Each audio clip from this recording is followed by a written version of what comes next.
weed on you. She. Wow, look at that. Hello, welcome.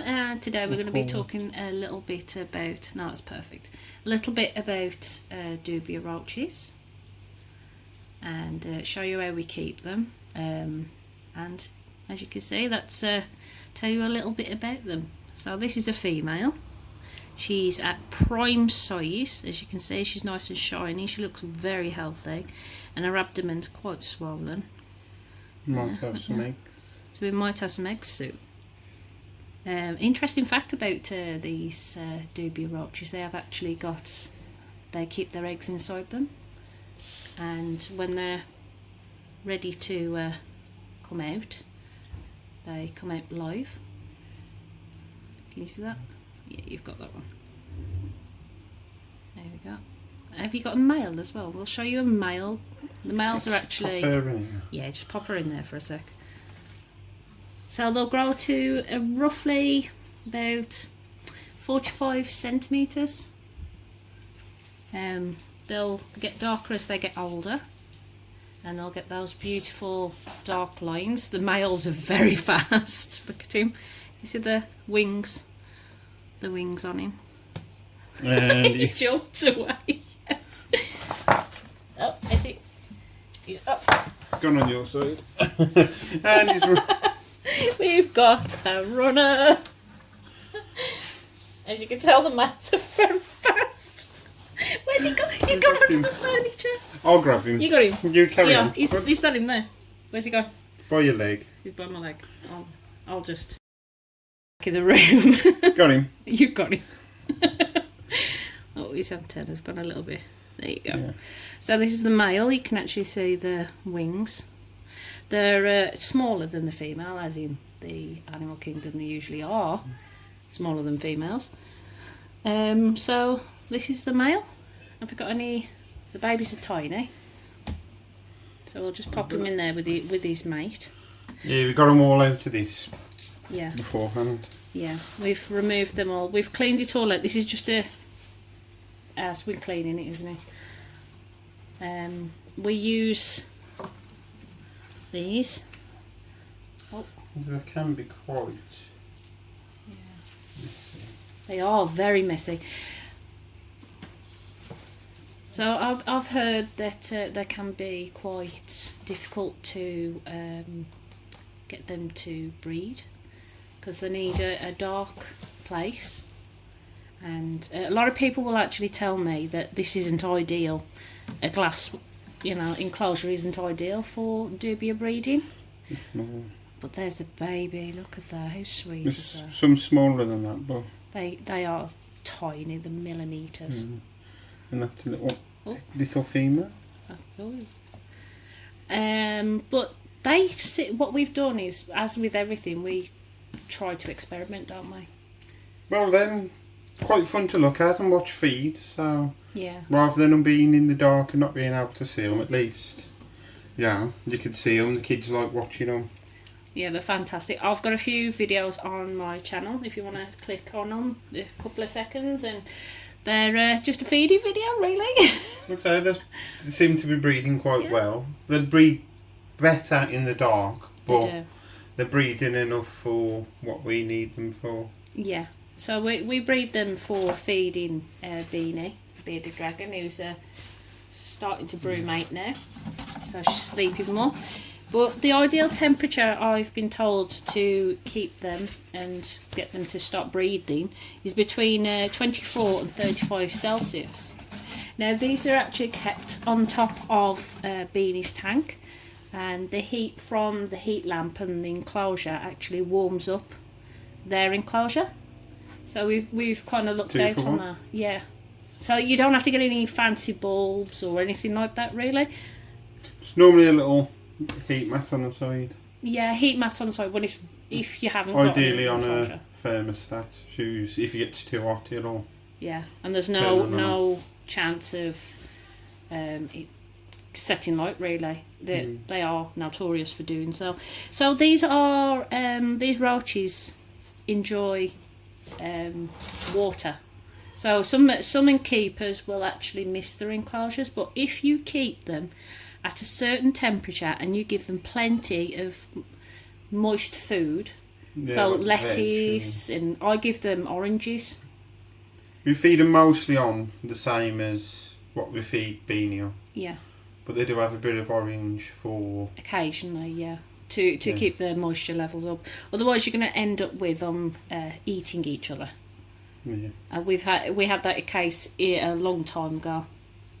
But the excellent thing with these egg cartons, egg cartons, is it actually encourages airflow, which is very important if you want to breed your Dubia roaches. They do breed quite well in aerated situations, and it also stays quite dark. Like I say, this is a modified fish tank. Yes. I just glued the mesh in on top. Stop escape. Choose a core get through because the top Yeah. has got quite large vents.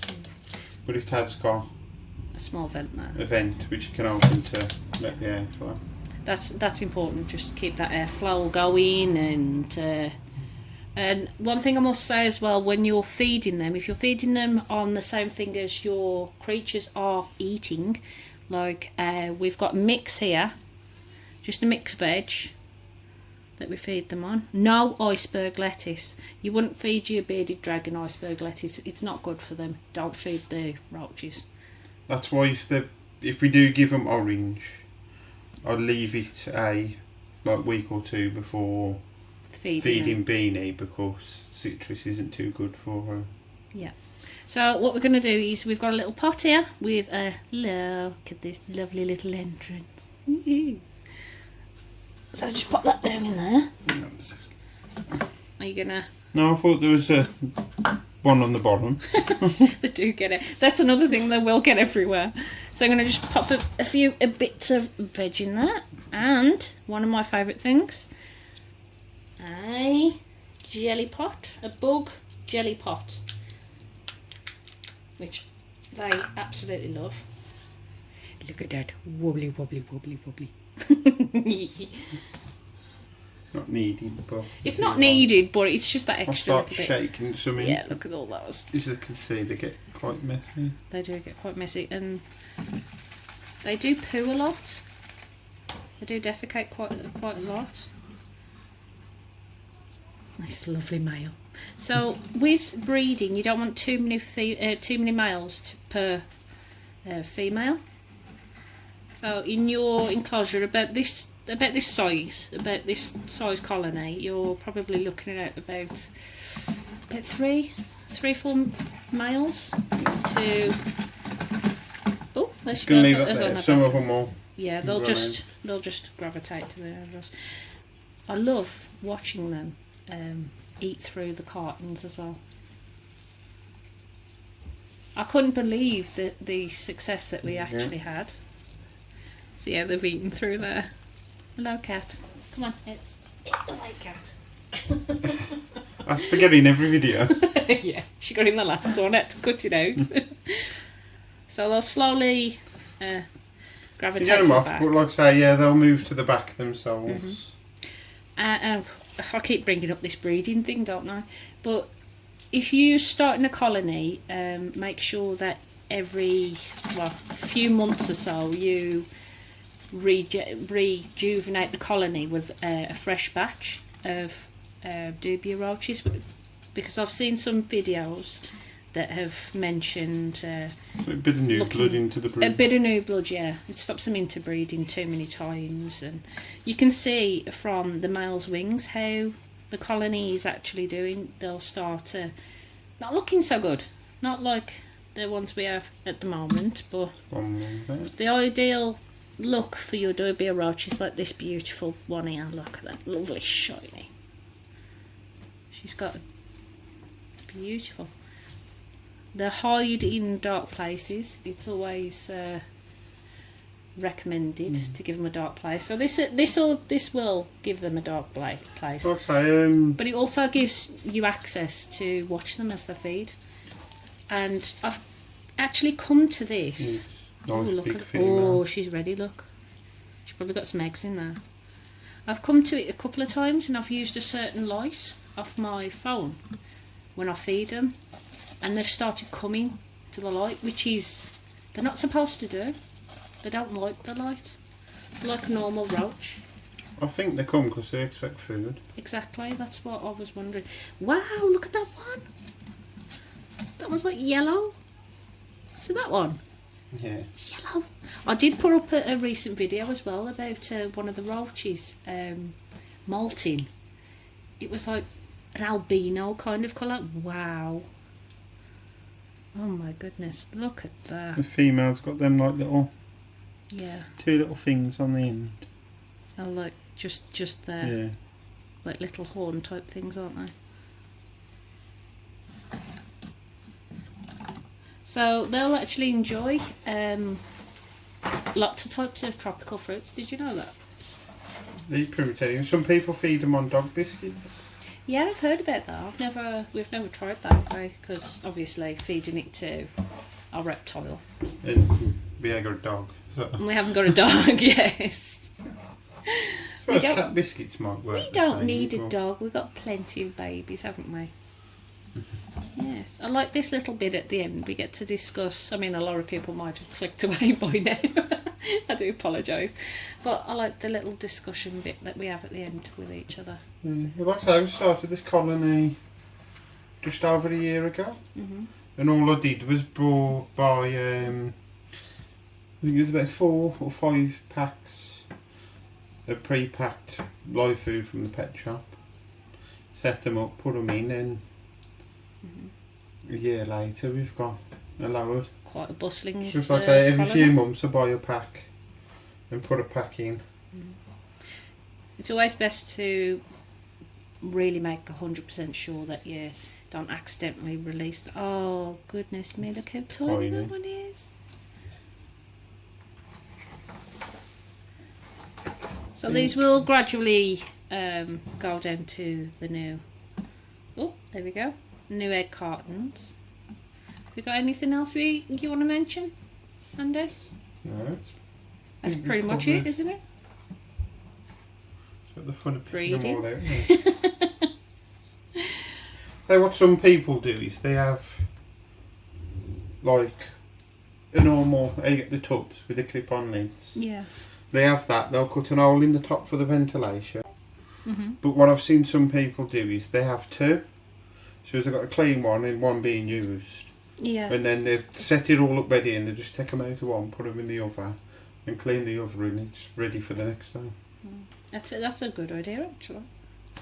So I'll just get some of these off these egg crates and that's about it, isn't it? Really? That's pretty much it. So if you're going to start your own colony, just let me know if you have started a colony of your own, how they're doing, and if you've experimented with any of the particular type of breeding environments with them. There's one there. Just let me know in the comments below. And I read the comments all the time. I love comments. I do encourage everyone to work as a community, don't we?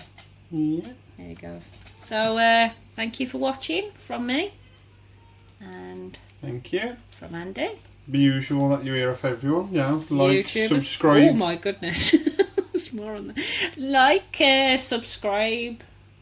Costs nothing but means a lot to us. It does. It's fantastic. And thank you. We're at 52 subscribers. Thank you to all of the subscribers. I can't. Not too high for some, but it's quite big for us. It is. It's a massive thing. I got excited when I had 2 subscribers and now 52. My goodness. I'm not going to jump at the moment because I'll ruin the camera. So again, like, subscribe, share with your friends, discuss. I encourage that, and have a great day. Bye bye.